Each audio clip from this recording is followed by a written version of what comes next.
Hola, soy Mónica Mistreta y les doy la más cordial bienvenida a esta sesión de IT Masters Pro presentado por Equinix. En esta ocasión vamos a platicar con Adrián Ramírez, quien es director de Tecnologías de Información y del Centro de Servicios Compartidos de Grupo QO. Bienvenidos.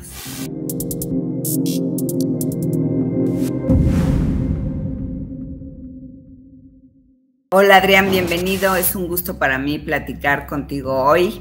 Y primero que nada me gustaría saber cuál es tu mayor lección después de estos 18 meses en que hemos transitado por un periodo que ya queremos olvidar, pero bueno, tenemos muchas lecciones que podemos compartir con otros CIO y creo que tú tienes mucho que decir al respecto. Antes de iniciar esta conversación, charlamos y me decías que ustedes se sentaron con el comité de dirección y dijeron, ¿qué es lo más importante? ¿Tú crees que esa pregunta es la que debería de hacerse todo CIO antes de echar a andar cualquier proyecto? Pues creo que sí, y creo que sí porque si tienes claro qué es lo importante, vas a moverte en la dirección correcta. Y en nuestro caso, como lo decíamos, dijimos lo más importante son las personas y tenemos que asegurar que cuidamos a la persona, la parte física, la salud, pero que también les permitimos ejecutar el día a día de su actividad como si siguiéramos todos en nuestro,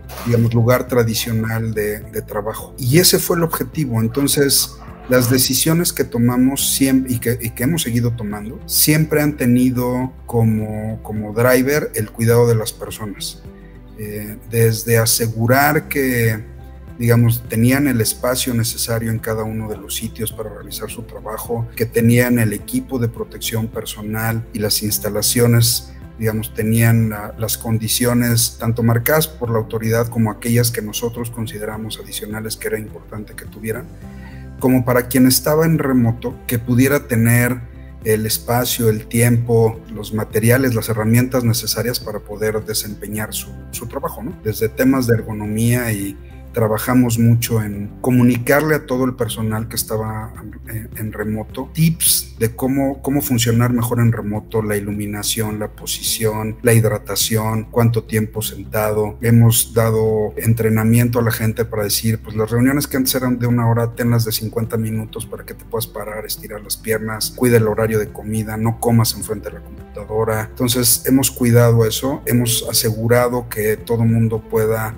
tener el acceso a los sistemas y a su información en el momento en el que los requiere. Todo esto y de manera segura, además. Y todo esto en un entorno muy, muy, muy seguro. Nosotros tomamos muy en serio el tema de la seguridad. O sea, es algo que, por ejemplo, yo reporto cada trimestre al comité de auditoría. Es un tema que está en la agenda de la dirección general. Tenemos un comité de ciberseguridad que sesiona cada trimestre, que va revisando los avances en esta materia. Cada 3 años tenemos una auditoría específica en temas de ciberseguridad y que pues además tuvimos que hacer algunos ajustes porque cuando mandamos a más de 2,000 colaboradores a trabajar en remoto, pues lo que hicimos fue multiplicar la extensión de la compañía en 2,000 puntos adicionales a los que ya teníamos, porque el perímetro de la empresa ahora se volvió ese pedacito de la casa de cada colaborador que está en remoto. Entonces trabajamos mucho en esos temas de seguridad, pero también mandamos mensajes importantes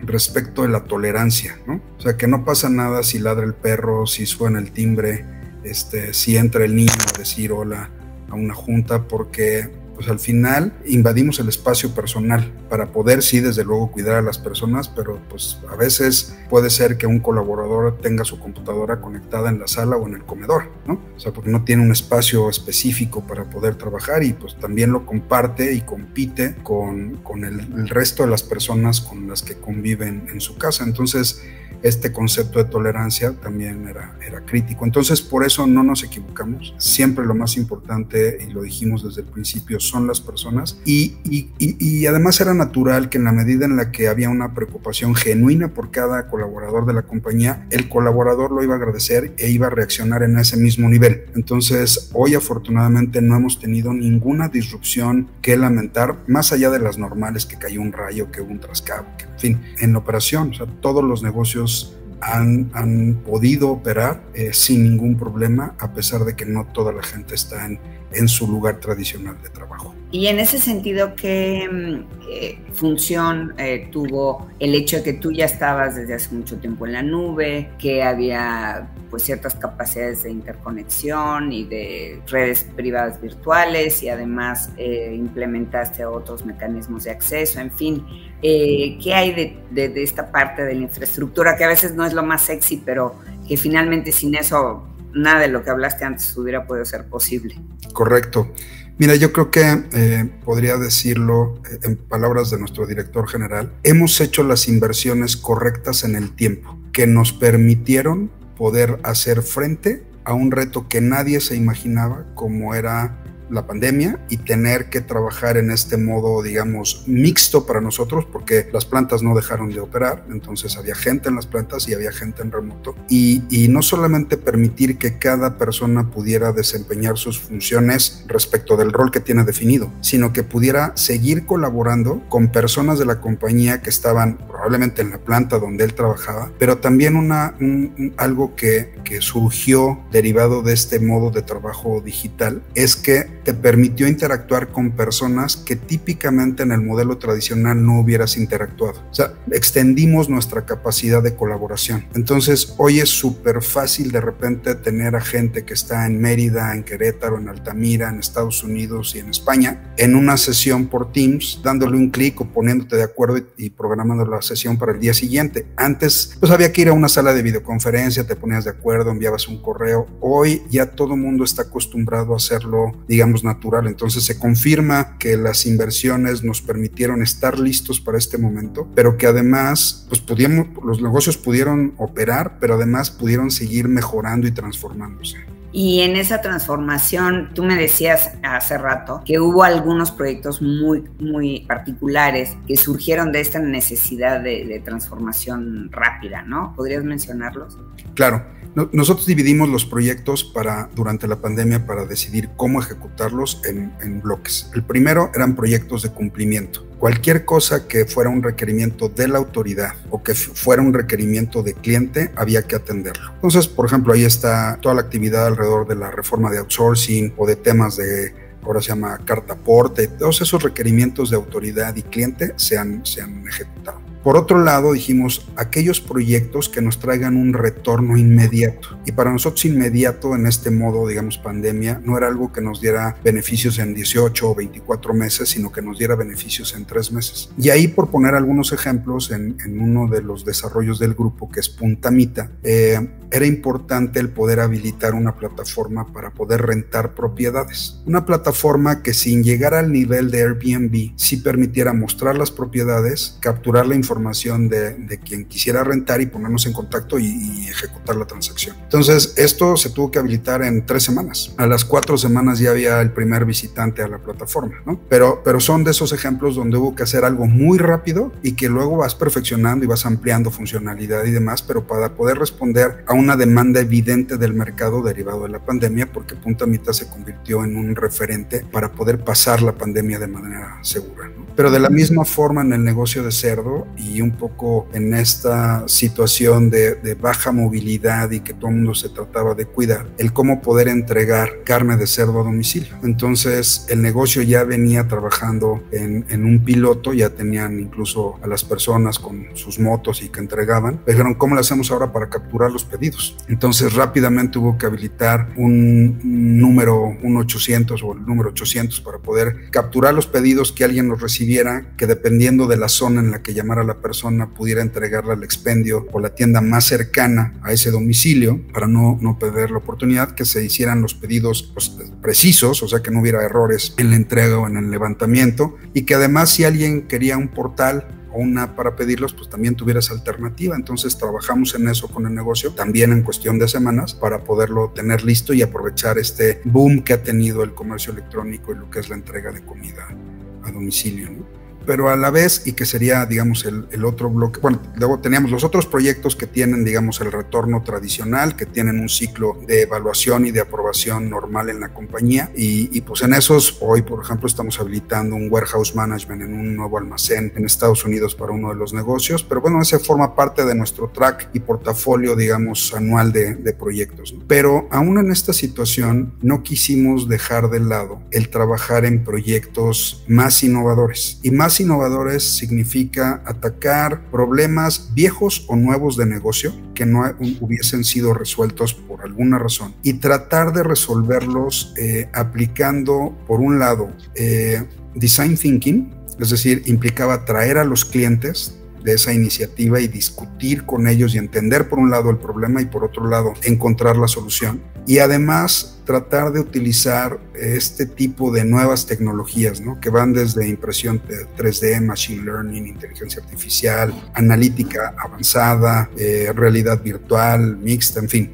Y sí encontramos esa posibilidad de atender dos demandas en dos negocios del grupo diferentes, un negocio químico, donde por el perfil de negocio buscamos a través de los clientes entender qué hace diferente la interacción para ese cliente con nosotros versus la competencia, qué tipo de información quería o necesitaba en el día a día, qué le gustaría ver, cómo le gustaría verlo y de qué forma pudiéramos ayudarlo en sus propios procesos si le compartíamos información. Entonces, entendiendo eso, desarrollamos un portal de interacción con cliente que implicó también hacer ajustes internos para poder entregar la información que requería el cliente, y estamos ya empezando con los primeros clientes a ver esos resultados, ¿no?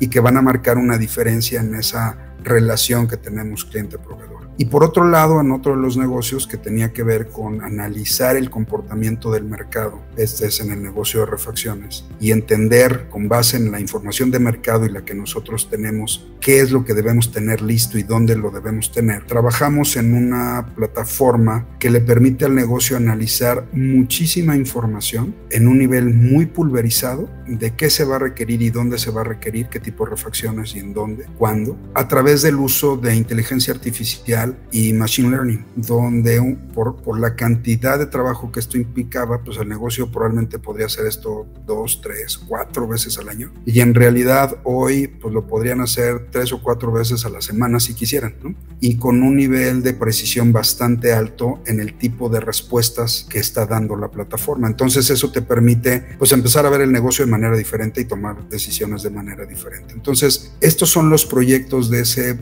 valor, digamos, inmediato, que requieren mayor esfuerzo, donde además en estas características de proyectos de innovación, pues te equivocas varias veces y tienes que aprender a equivocarte varias veces, pero rápidamente corregir la hipótesis y modificar la hipótesis que estás teniendo al principio para poder obtener resultados diferentes, que ese es también parte de lo que buscábamos. O sea, ya íbamos a seguir obteniendo los mismos resultados haciendo lo mismo, y estos proyectos de innovación te dan la posibilidad de pensar las cosas diferentes y de empezar a encontrar respuestas distintas a esos planteamientos que habías tratado de resolver y no quedabas necesariamente tan cómodo con la respuesta. Y todo esto supongo que lo hacen a través de grupos multidisciplinarios, trabajando, como tú ya bien lo decías, incluso con los usuarios finales, con los clientes, pero también transversalmente con varias áreas del negocio.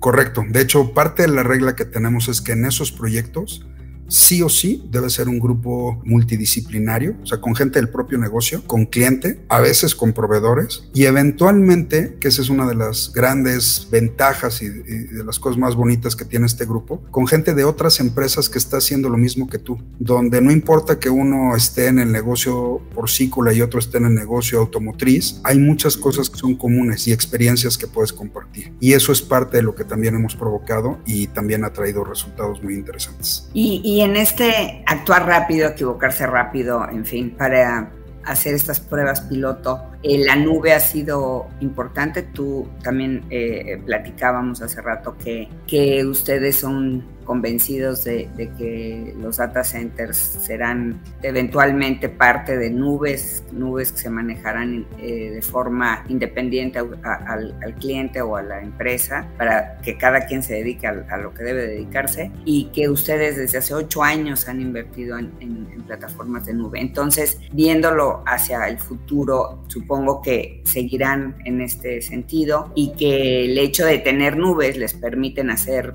pruebas y salir al mercado más rápido, no sé. Sí, bueno, totalmente. Para nosotros, el tomar la decisión de mover nuestras aplicaciones e información a un modelo, digamos, híbrido de nubes, era el primer paso en esta agenda, digamos, de transformación y de innovación del grupo, porque estamos convencidos que el nivel de flexibilidad que requeríamos hace 7 años, pero que además, sin duda alguna, seguiremos requiriendo de cara al futuro, nos lo iba a dar justo el modelo de nube, ¿no? O sea, para nosotros, y además por el propio DNA del grupo, para nosotros el poder pasar de 0 a 100 y de 100 a 0, tantas veces como lo necesitemos en el tiempo, es clave, porque el grupo genera valor a través de la gestión de un portafolio dinámico de negocios. Entonces nosotros estamos inmersos en procesos de M&A todo el año.